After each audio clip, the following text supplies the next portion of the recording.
నమస్తే, నేను మీ అశ్విని కుమార్. తెలంగాణ గురించి కూడా నా ఒపీనియన్ పెట్టమని వీక్షకులు అడిగారు.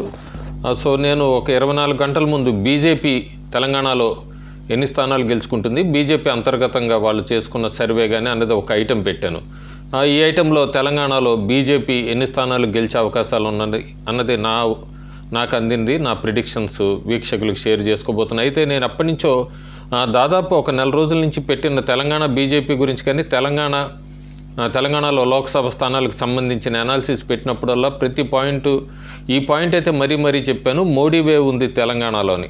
అప్పుడు చాలామంది కామెంట్స్లో తెలంగాణలో మోడీ వేవ్ ఏంటి, అసలు దక్షిణ భారతదేశంలో ఎక్కడా కూడా మోడీ వేవ్ కనబట్టలేదు, మీరు తెలంగాణలో మోడీ వేవ్ అంటున్నారు, మీరు బీజేపీకి సపోర్ట్ చేస్తున్నారంటూ కూడా కాంగ్రెస్ బీఆర్ఎస్కి సంబంధించిన వాళ్ళు, అట్లాగే బీజేపీలో కొంతమంది సింపథైజర్స్ కూడా నా కామెంట్స్లో పెట్టారు. సో నేను అప్పుడు పెద్ద పట్టించుకోలేదు. మళ్ళీ నేను పోలింగ్ రోజు చాలా కీన్గా అబ్జర్వ్ చేసింది ఏంటంటే, ఆల్మోస్ట్ తెలంగాణలో అన్ని నియోజకవర్గాల్లో ఇంక్లూడింగ్ హైదరాబాద్, రూరల్ అని లేదు, అర్బన్ అని లేదు, మొత్తం అన్ని చోట్ల కూడా తెలంగాణలో ఫస్ట్ పాయింట్ బీజేపీకి ఫేవర్గా పడిన ఓటు అంతా కూడా మోడీని చూసే, అక్కడ అభ్యర్థులను చూసి చాలా తక్కువ. కేంద్రంలో ఢిల్లీలో మోడీ వస్తారు, అట్లాగే మోడీది ఆయన ఫేస్ని చూసే, మోడీని చూసే తెలంగాణలో లోక్సభ ఎన్నికలు జరిగినాయి. అదైతే క్లియర్ కట్ ఇండికేషన్. కాంగ్రెస్కి పడిన ఓట్లు కూడా లేదా బీజేపీకి పడిన ఓట్లు, బీఆర్ఎస్ నుంచి క్రాస్ ఓటు పడింది, మొత్తం అంతా కూడా it's and clear Modi wave in Telangana Lok Sabha ఎన్నికలకు సంబంధించి.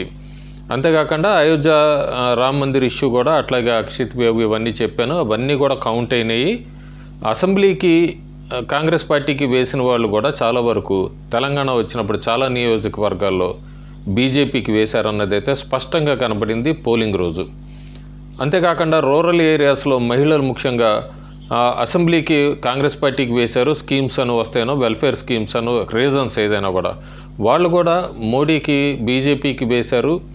ఈ ఎలక్షన్స్, లోక్సభ ఎలక్షన్స్లో వాళ్ళు రైతులు కూడా వేశారు. పీఎం కిసాన్కి సంబంధించింది, అట్లాగే మహిళలకు వాళ్ళకి అందించిన స్కీమ్స్ గురించి ఇవన్నీ కూడా ఒక్కసారి ఎప్పుడు వేయింది కూడా చాలా వరకు ఖమ్మం లాంటి నియోజకవర్గాల్లో కూడా బీజేపీకి చాలా వరకు ఓటింగ్ జరిగింది.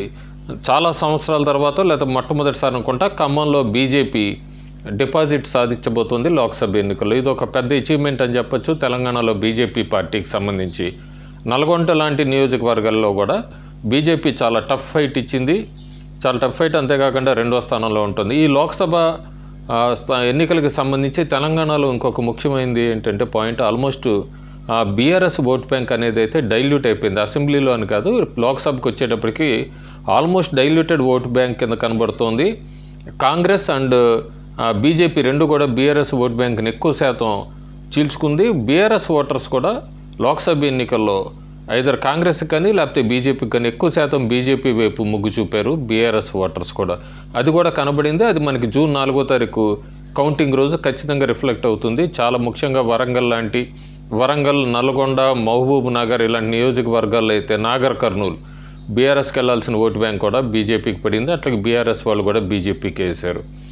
ఓట్ షేర్ కూడా బాగా పెరగబోతోంది. దాదాపు 39 నుంచి 40% ఓట్ షేర్ రాబోతుంది బీజేపీకి. అనూహ్యంగా పెరిగింది 2019 కన్నా కూడా. అంతేకాకుండా హైదరాబాద్ గురించి కూడా చాలామంది అడిగారు నన్ను, హైదరాబాద్ మాధవీలత మీద పెట్టట్లేదంటే. ఇప్పుడు వచ్చిన కొత్త సబ్స్క్రైబర్స్కి తెలియదమ్మా, పాత వీడియోస్లో ఉంది. ఆల్మోస్ట్ డిసెంబర్, జనవరిలోనే నేను మాధవీలత గురించి ఒక ఐటెం పెట్టి స్టార్ట్ చేశాను. ఫస్ట్ యూట్యూబర్ని మాధవీలత గురించి, హైదరాబాద్ కాన్స్టిట్యుయెన్సీ, అందులో మాధవీలత గురించి కూడా ముందే స్టార్ట్ చేశాను.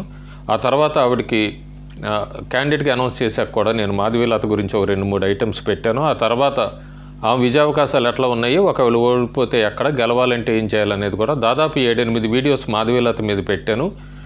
మళ్ళీ కూడా ఒకసారి క్లియర్గా అసలు అక్కడ ఏం జరిగింది, హైదరాబాదు పార్లమెంట్ నియోజకవర్గంలో లాస్ట్ 1.5 అవర్ ఏం జరిగింది, మాధవీలత 1000 పోలింగ్ బూతులు తిరగాల్సి వచ్చింది. ఆ 1000 పోలింగ్ బూతులు ఒక్క అభ్యర్థి తిరగలరా, చాలా పోలింగ్ బూతులు ఆమె తిరగలేకపోయింది. అక్కడేం జరిగింది, ఆమె ఫోన్ కాల్స్కి ఈసీ కానీ పోలీసు వాళ్ళు ఎందుకు రెస్పాండ్ కాలేదు, బీజేపీ పోలింగ్ ఏజెంట్స్ని ఏమని భయపెట్టారు, కాంగ్రెస్ వాళ్ళు కానీ లేదా ఎంఐఎం పార్టీ వాళ్ళు కానీ ఎట్లా భయపెట్టారు, రిగ్గింగ్ ఎలా జరిగింది, ఇవన్నీ కూడా హైదరాబాద్ కాన్స్టిట్యుయెన్సీకి సంబంధించి మళ్ళీ ఒక ఐటెం చేస్తాను. ప్రస్తుతానికి నా ప్రిడిక్షన్స్, తెలంగాణలో బీజేపీ ఏ స్థానాల్లో గెలుచుకునే అవకాశాలు ఉంది, ఎక్కడెక్కడ ఖచ్చితంగా గెలవచ్చు, ఎక్కడైనా కీన్ కాంటెస్ట్ ఉందని చూస్తే బీజేపీ ఖచ్చితంగా గెలిచే స్థానాలు ఆదిలాబాద్, చేవెళ్ళ, కరీంనగర్, మహబూబ్ నగర్, నాగర్ కర్నూల్, జహీరాబాద్, మల్కాజ్గిరి, నిజామాబాద్, సికింద్రాబాద్ ఇక్కడ ఖచ్చితంగా గెలుస్తుంది. కీన్ కాంటెస్ట్, కౌంటింగ్ డే దాకా వెయిట్ చేయాల్సింది. ఏమన్నా సర్ప్రైజ్ స్వింగ్ ఎట్ అవుతుంది అనేది చూడాలి. ఆ 2 నియోజకవర్గాలు అయితే భువనగిరి, మెదక్ ఈ 2 మాత్రం కీన్ కాంటెస్ట్. ఈవెన్ పోలింగ్ అయ్యాక కూడా కీన్ కాంటెస్ట్ కింద కనబడుతున్నాయి. కాంగ్రెస్ ఖచ్చితంగా గెలిచే స్థానాలు వరంగల్, ఖమ్మం, మహబూబాబాద్, నల్గొండ, పెద్దపల్లి ఇది ఖచ్చితంగా గెలిచే స్థానాలు కాంగ్రెస్ కనబడుతోంది. వరంగల్లో చాలా టఫ్ ఫైట్ నడిచిందనే చెప్పచ్చు. చాలా చోట్ల టఫ్ ఫైట్ నడిచింది. ఓటింగ్ కూడా బీజేపీకి చాలా బాగా పడింది. బట్ ఎడ్జ్ మాత్రం కాంగ్రెస్కే ఉంది నాకు తెలిసినంత వరకు. సో వరంగల్ కూడా కాంగ్రెస్ ఖాతా. హైదరాబాద్ ఈ ఎంఐఎంకే వెళ్తోంది. బీజేపీ అభ్యర్థి ఎంత బాగా ఫైట్ చేసినా కూడా బీజేపీలో చాలామంది నాయకుల నుంచి ఆవిడకి సహాయ సహకారాలు అందలేదు అన్నది ఎవరైనా ఒప్పుకోవాల్సిందే. అంతర్గత విభేదాలు అవన్నీ కూడా బయటకు వస్తాయి త్వరలోనే. ఆ హైదరాబాద్ కాన్స్టిట్యుయెన్సీ మీద పెట్టినప్పుడు ఆ అనాలిసిస్ కూడా ఇస్తాను. సో ప్రస్తుతానికైతే బీజేపీ గెలుచుకునే స్థానాలు లోక్సభ తెలంగాణలో నా పర్సనల్ది కూడా పెట్టాను. Thank you.